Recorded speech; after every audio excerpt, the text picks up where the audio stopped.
जी कहते हैं संविद बात विचार भक्ति भाव से उपजे।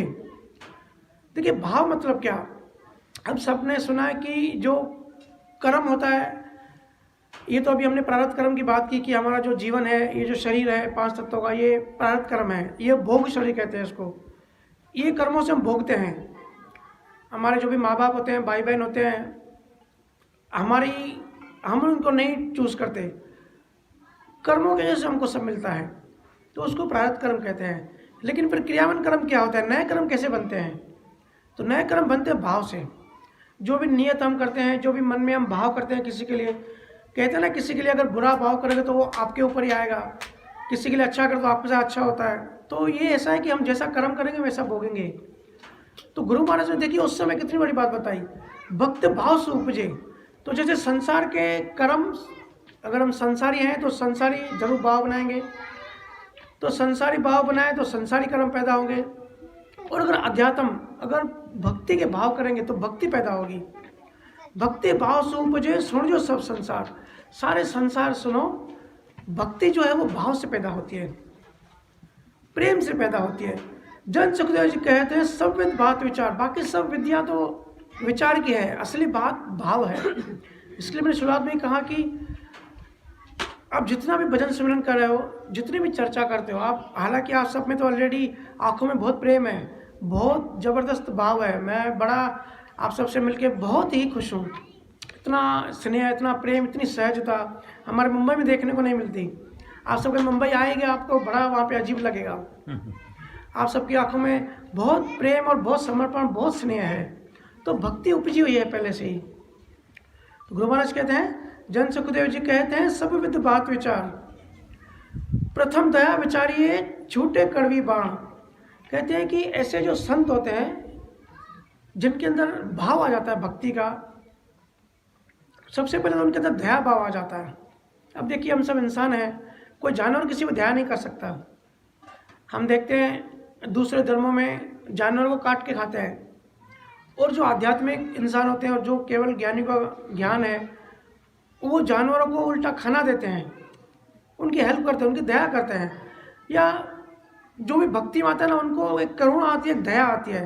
वो संसारी दया तो ठीक है, लेकिन असली दया क्या आती है? हम सब क्या करते हैं, हमारे जो भी रिश्तेदार हैं उनको ज्ञान बताने की कोशिश करते हैं। क्यों कोशिश करते हैं? कि हमारे अंदर दया भाव आता है कि जो ज्ञान हमको मिला है, जिस ज्ञान से हम मुक्त हो रहे हैं, तो ये जो बंधे हुए हैं ये भी मुक्त हो जाए, हम ये कोशिश करते हैं। तो दया भाव आता है सबके प्रति। तो गुरु महाराज कहते हैं ये पहला लक्षण है भक्ति का। छूटे कड़वी बाण, वो जो संत होता है वो कड़वे वचन सहजता से, उसके कड़वाहट है, जो मन में जो कड़वाहट होती है, जो नफरत होती है, जो राग द्वेष होता है, जो लड़ाई झगड़ा होता है, भक्ति में आके सहजता से वो निकलता जाता है। ये पहला लक्षण है जब प्रेम भक्ति पैदा होती है।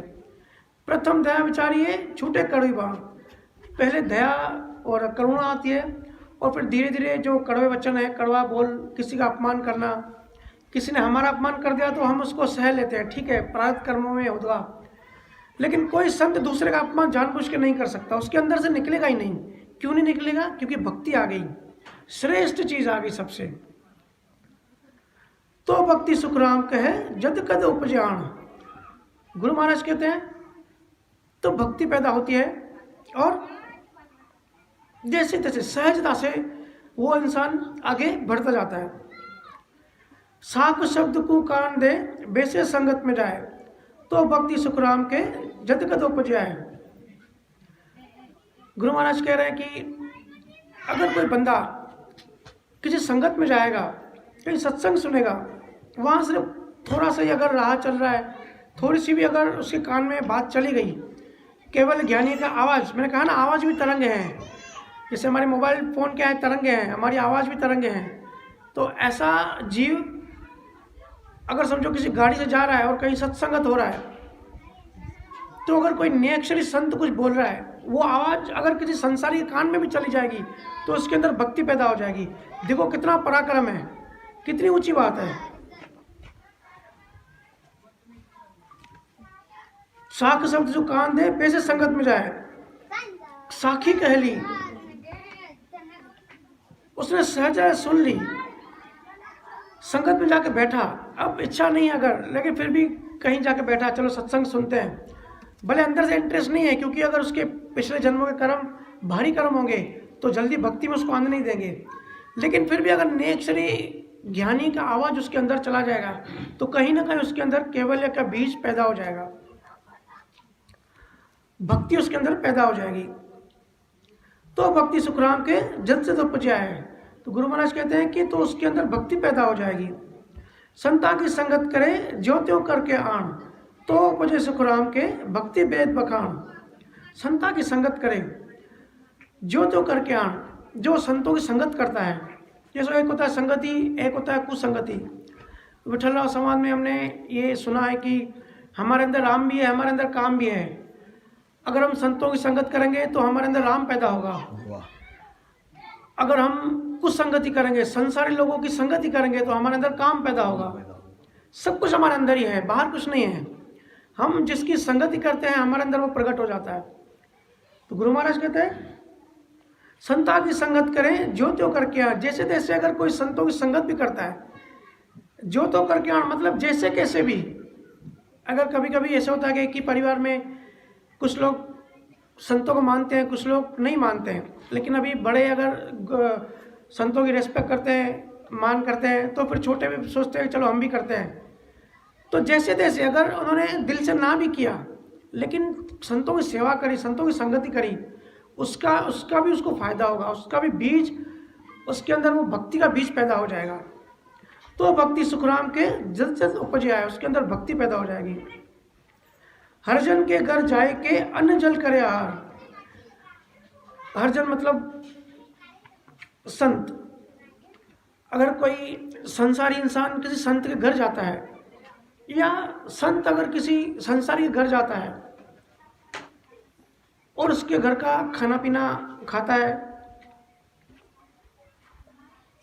अन्य जन के घर जाए कि अन्न जल करे आहार, उसके घर अगर खाना खाता है, पानी पीता है, इन गुण सुसुखराम कहे उपजे भक्ति विचार।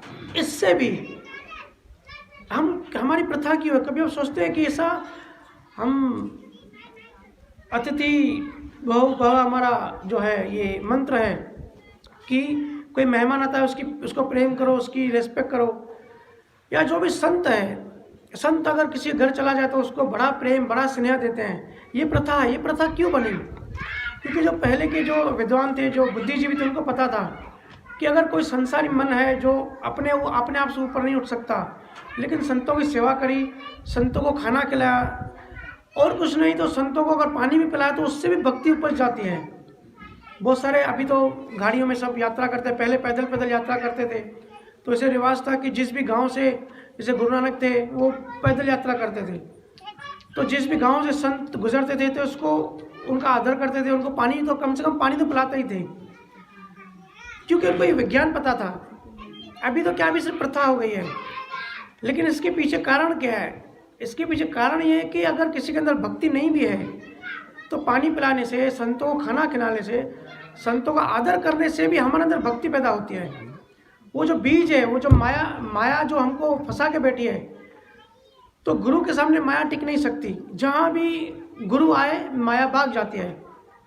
तो जैसे ही गुरु के सानिध्य में आए, नए अक्षर के सानिध्य में आए, केवल ज्ञानी के खाना खिलाया, पानी पिया, तो हमारे अंदर वो भक्ति उपज जाती है।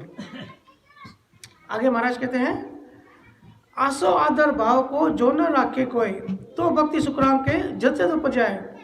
ऐसे संतों को कोई आदर भाव रखता है, आदर करता है, मान सम्मान करता है, तो अगर कोई कितना भी ज्ञानी हो, कितना भी संसारी इंसान हो, उसके अंदर भक्ति का बीज पैदा होता है, उसके अंदर भी केवल्य का बीज पैदा होता है। जैसे अंकुर होता है तो पहले जमीन के अंदर बीज पैदा होता है। हमको दिखाई देता है इतना बड़ा पेड़, हमको बीज कभी दिखाई नहीं देता, लेकिन छोटे से बीज में पूरा पेड़ होता है। आज जो बीज है वो कल पेड़ है, या बीज के अंदर वो इतना बड़ा पेड़ समाया हुआ है, उसके अंदर बीज के अंदर पूरा डीएनए है, पूरी प्रोग्रामिंग है। इतना बड़ा पेड़ जो है उस बीज के अंदर है। तो ये जो केवल भक्ति, जो ज्ञान की हम बात करते हैं, इसकी शुरुआत कैसे होती है? हम तो मोक्ष की बहुत बातें करते हैं, केवल ज्ञान, दसम द्वार के बाद क्या होता है, समाधि में कैसे जाते हैं, इसकी बहुत बातें करते हैं। लेकिन हमको गुरु महाराज ने हर चीज़ का ज्ञान दिया है। ये भी बताया कि शुरुआत कैसे होती है, ये जो जीवन मरण का चक्कर है, साइकिल से बाहर कैसे निकलते हैं। तो ये सबसे पहली शुरुआत है कि केवल ज्ञान की बीज पैदा होना, भक्ति का भाव, भक्ति का बीज पैदा होना। तो कैसे कैसे भांति भांति के गुरु महाराज ने एग्जाम्पल दिए कि भाई कैसे कैसे अंदर बीज पैदा होता है। तो भक्ति सुखराम के जदकद को उपजिया है।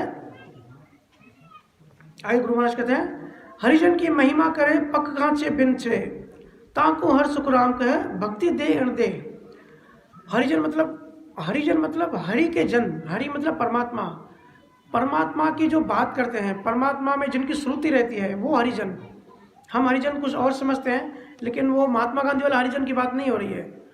महात्मा गांधी तो अभी आए, गुरु महाराज ने तो बहुत पहले ये ज्ञान दे दिया।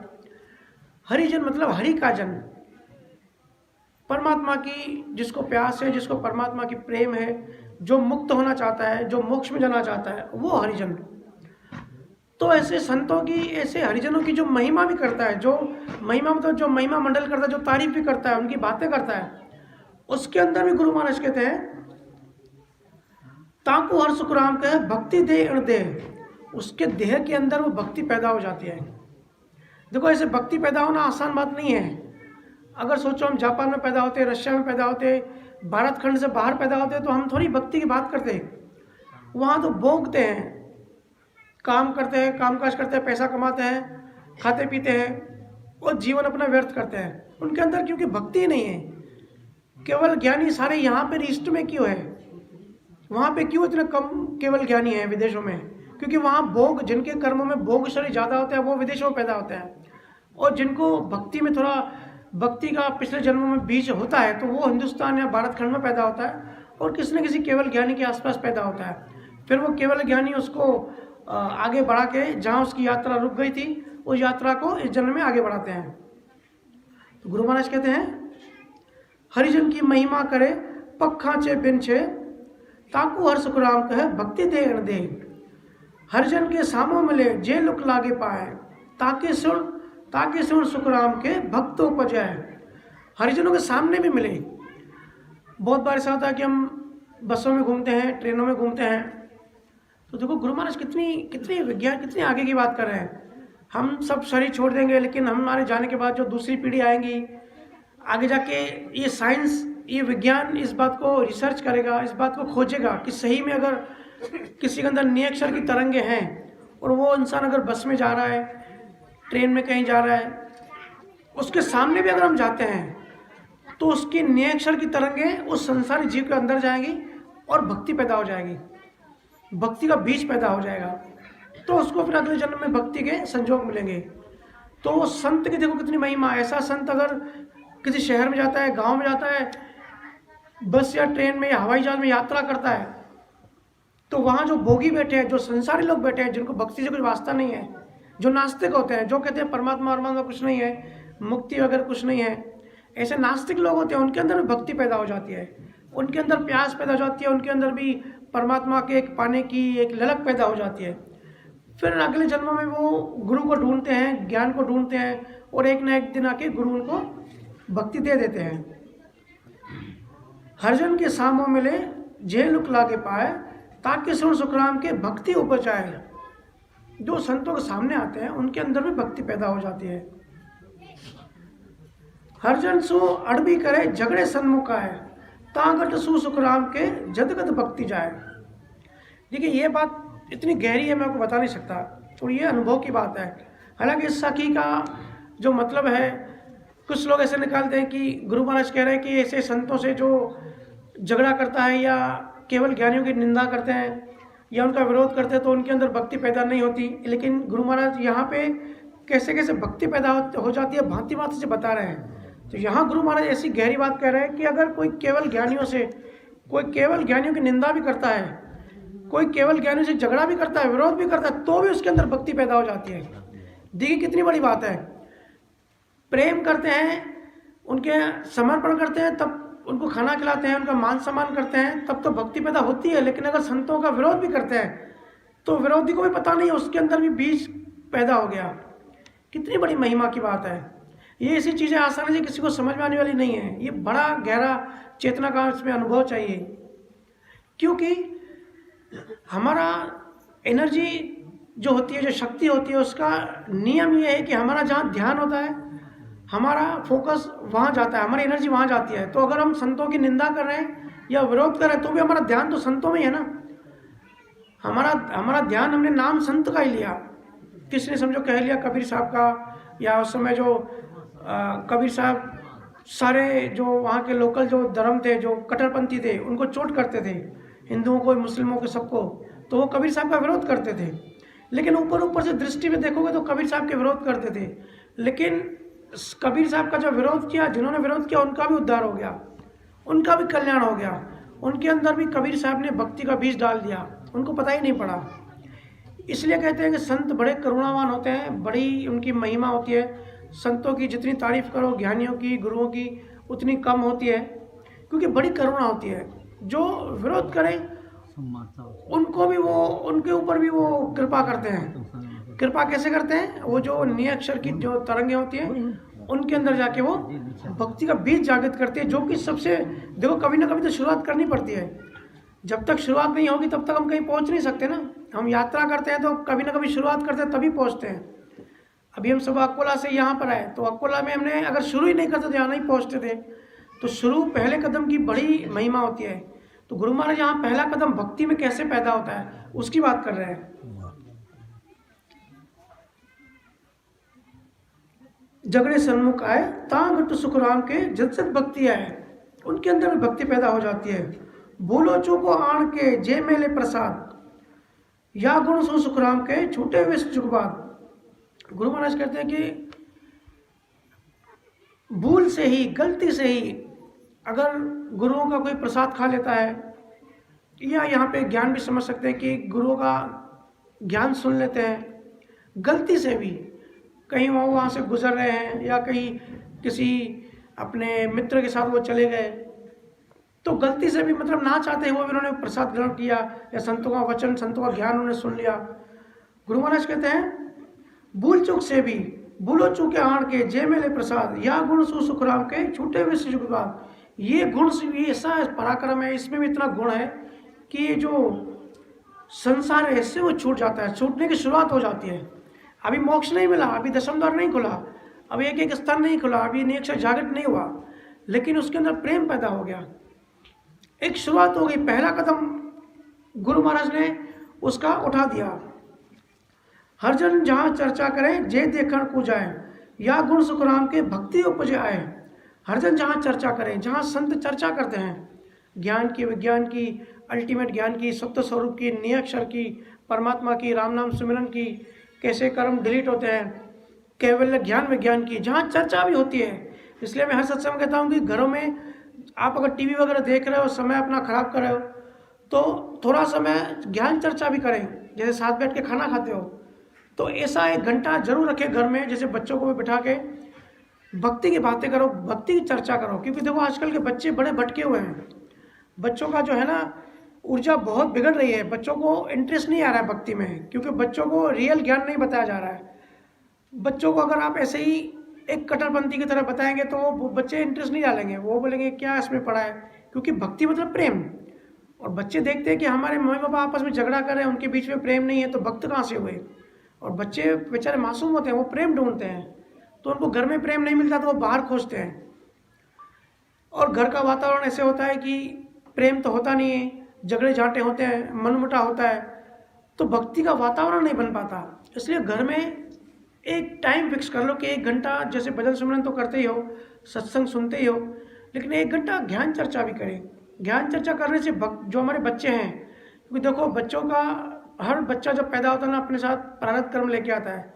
बच्चे का जीवन कैसा चलेगा वो उसके कर्म में लिखा होता है, हम उसको बदल नहीं सकते, कोई बदल नहीं सकता, प्रारब्ध कर्म लिखे होते हैं। लेकिन माँ बाप बदलने की कोशिश करते रहते हैं कि हमारा बच्चा अच्छे स्कूल में पढ़ाए, अच्छे स्कूल में पढ़ाएंगे तो वो ज़्यादा करियर बनेगा, ज़्यादा पैसा कमाएगा, ज़्यादा आगे बढ़ेगा। लेकिन वो बच्चे को पहले लिखा हुआ है, कर्मों को, प्रारब्ध कर्म संतों को ही भोगने पड़ते हैं।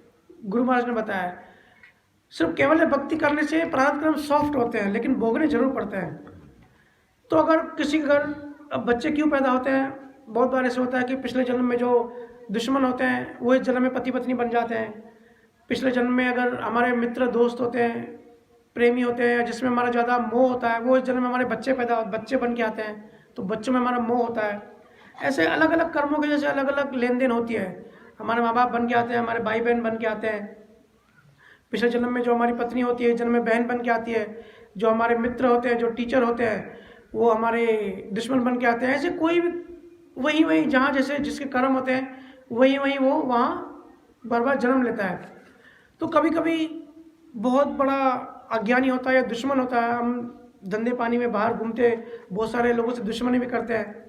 तो कभी कभी दुश्मन हमारा इस जन्म में हमारा बच्चा बन के आता है। तो हम चाहते हैं बच्चे का भला हो, तो कोई कोई बच्चे माँ बाप को परेशान करते हैं क्योंकि पिछले जन्म में हमारा वो दुश्मन था, तो इसके लिए हमको इस जन्म में दुख देता है, या माँ बाप बच्चों को दुख देते हैं। तो ऐसे बच्चे भक्ति में नहीं आएंगे। भक्ति में फिर कैसे आएंगे? पहले तो माँ बाप को खुद भक्ति में आना है, भजन सिमरन में गहरा जाना है, और घर में 1 घंटा ज्ञान चर्चा करें। बच्चों के सामने ही करें, भले बच्चे इंटरेस्ट नहीं दे, रुचि नहीं दे, लेकिन जब घर में बैठ के सत्संग सुनेंगे या आपस में चर्चा करेंगे तो भी बच्चों के अंदर वो ज्ञान पैदा होता है, बच्चे के अंदर वो बीज पैदा होता है। गुरु महाराज यही बात कह रहे हैं, हर जन जहाँ चर्चा करे, जहाँ चर्चा होती है ज्ञान की, जय मेले प्रसाद, जय हर जन जहाँ चर्चा करे, जय देखन को जाए।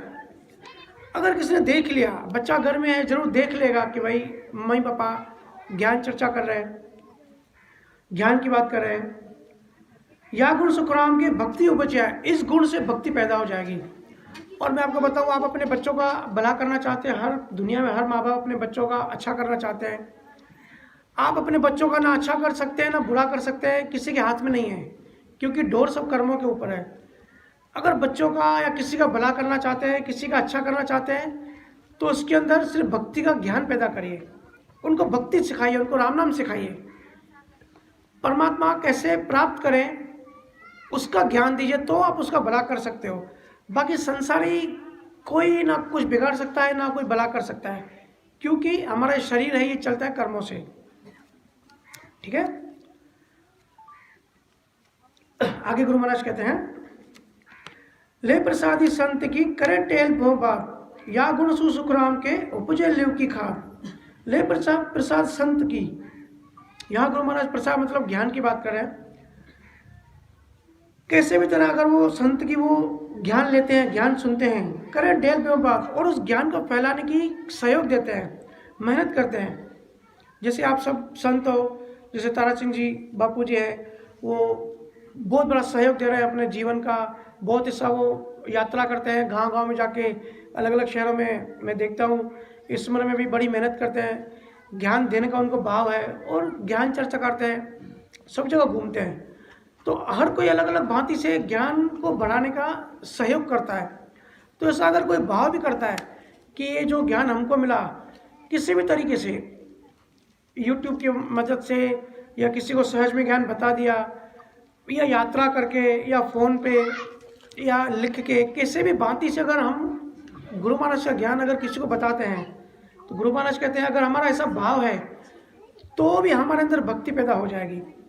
अगर कोई किसी को ज्ञान में इंटरेस्ट नहीं है, बहुत बार ऐसे होता है हम सत्संग में जाते हैं तो जिसका जो हॉल होता है, जिसका वो जो अरेंजमेंट करते हैं, जो कैमरा लाते हैं, जो स्पीकर माइक का बंदोबस्त करते हैं, वो भक्ति के लिए नहीं आते, वो पैसा कमाने आते हैं, जो हॉल रेंट पे देते हैं। लेकिन वो भी जब सत्संग सुनते हैं, वो भी जब ज्ञान सुनते हैं, तो उनके अंदर भी कहीं ना कहीं प्यास पैदा हो जाती है, और वो भी सहयोग कर ही रहे। ये जो भी गद्दे बिछाना, कुर्सियाँ रखना, माइक लगाना, ये भी सहयोग है, लेकिन ये उनका धंधा है। लेकिन अगर उनके अंदर ऐसा अगर भाव आ जाता है कि ये ज्ञान फैले, मैं क्या सहयोग कर सकता हूँ, तो किसी भी तरह से कोई कितना भी सहयोग करता है ना, उसके अंदर भी भले वो संसारी है, भले उसके भारी प्रारब्ध है, उस भले वो दूसरे धर्म का है, लेकिन गुरु महाराज कहते हैं उसके अंदर भी भक्ति पैदा हो जाएगी।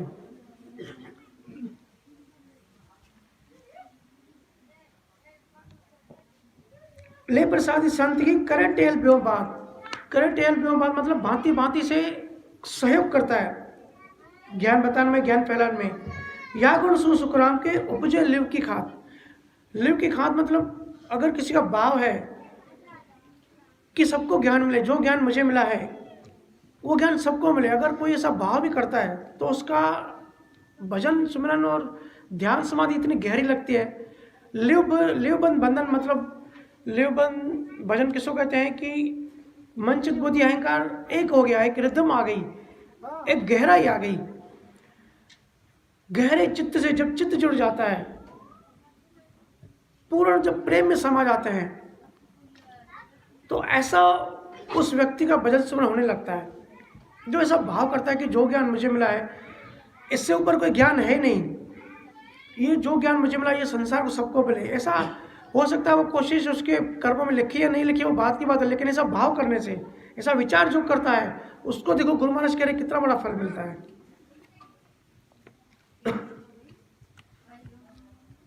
उपजे लिव की खात हर जन की महिमा करे जे आड़ो फिर कोय, या सुखराम या गुण सुखराम के जद हर जन होए। हर जन की महिमा करे जे आड़ो फिर कोय, कैसे भी करके हरिजन की संतों की महिमा करता है। अगर दिल में वो नहीं भी है, लेकिन कभी कभी ऐसा होता है कि हम खुद फॉलो नहीं करते। जैसे भजन सुमिरन में कहीं शहर में जाता हूँ तो दूसरे धर्मों के लोग होते हैं या दूसरे पंथों से जुड़े होते हैं, तो कहते हैं भैया हमने दूसरा गुरु करा हुआ है, या हम दूसरे धर्म के हैं, या जो मुस्लिम होते हैं, इस्लाम होते हैं, वो बोलते हैं कि हम राम नाम सुमिरन नहीं कर सकते, लेकिन वो दूसरे को लेके आते हैं कि आप इसको भजन सिखा दो। तो मैं कहता हूँ भाई पहले आप तो करो। ये राम नाम सुमिरन सिर्फ हिंदुओं के लिए नहीं है, ये पूरी मानव जात के लिए है। ये कोई धर्म की बात नहीं है, एक धर्म का ये ज्ञान नहीं है। गुरु महाराज का ज्ञान पूरी मानव जाति के लिए है, क्योंकि आत्मा का ज्ञान है। शरीर सबका अलग हो सकता है, धर्म अलग हो सकता है, देश अलग हो सकता है, मन अलग हो सकता है, आत्मा अलग नहीं हो सकती। आत्मा परमात्मा स्वरूप एक ही है। तो गुरु महाराज का ज्ञान जो है ना वो सबके लिए है। तो जब हम ऐसे चर्चा करते हैं तो ऐसे लोग बहुत आते हैं कि मैं तो अभी नहीं कर सकता, मेरे घर में रुकावट है, या मेरा पत्नी मना करती है, मेरा पति मना करता है, संजोग नहीं मिलते, लेकिन ये इसको आप भजन सिखा दो, इसको आप ज्ञान दे दो। तो जो ऐसा भी भाव रखता है तो गुरु महाराज कहते हैं उसके अंदर भी भक्ति का बीज पैदा हो जाता है। जो आड़ो फिर कोई या गुण सो सुखराम के जद गद हरिजन होए, वो खुद भी हरिजन हो जाता है। जिन गण की सुन चीज रे हरि किशन के अंगलाए, हरि सजन के अंगलाए, या गुण सो सुखराम के जद जद भाग्य जाए। अगर बहुत बार हमारा भाव होता है कि जो संत हैं जो ज्ञान देते हैं, क्योंकि संत उसी को कहते हैं, संत मतलब जो त्रिकुटी पे आ गया। त्रिकुटी जहाँ सुषुम्ना ईड़ा पिंगला, यहाँ तीनों नाड़ियों का संतुलन होता है। जब किसी को नियत से जागृत होता है, एक एक स्थान पार करके मेरुदंड से ऊपर त्रिकुटी पर आता है, तो त्रिकुटी में क्या होता है, तीनों नाड़ियों का संगम होता है और बैलेंस होता है, तो संतुलन हो जाता है। तो जिसका संतुलन होता है उसको संत की संज्ञा देते हैं। पहले साधक होता है, त्रिकुटी में जब वो जीवात्मा पहुँचती है तो वो संत बन जाता है। और संत मतलब यहाँ मन की दौड़ खत्म हो जाती है, 5 वासनाएं खत्म हो जाती हैं। तो संत या गुरु वही है जिसके अंदर कोई वासना नहीं है, कोई इच्छा नहीं हो, उनका जीवन सिर्फ ज्ञान के प्रति समर्पित होता है, अपने लिए उसको कुछ नहीं चाहिए होता है। तो हम सब देखते हैं कि संत बेचारे बड़ी तकलीफ करके यात्राएं करते हैं, बड़ा अपने शरीर को कष्ट देके वो ज्ञान देते हैं। तो अगर हमारे अंदर ऐसा भाव आता है कि हमारे घर की कोई भी चीज़ संत के काम आ जाए या ज्ञान के काम आ जाए, किसी भी तरह से कोई भी चीज़ अगर हमारे घर की संत के काम आती है, तो ऐसा जब हम भाव करते हैं कि संत की सेवा करें, अगर एक पेन ही दे दी कि संत जब साखियाँ लिखते हैं या ज्ञान लिखते हैं तो वो उस पेन से लिखेगा, तो अगर हमारे घर की पेन भी संत के पास पहुंच गई तो वो देने से भी हमारे अंदर भक्ति के बीज पैदा हो जाता है। ऐसा गुरु महाराज कह रहे हैं कि कोई भी चीज़ अगर संत की ऐसा हम भावना करते हैं कि ये जो बंदा है बेचारा खुद को कष्ट देख के ज्ञान बढ़े, ज्ञान फैले, सब मुक्त हो, आज ना कल हम सबको स्वरूप में जाना ही है, तो ऐसे जब मेहनत करता है और हम जब ऐसे भाव करते हैं तो भाव से बीज पैदा होता है, तो ऐसे भक्ति हमारी पैदा हो जाती है।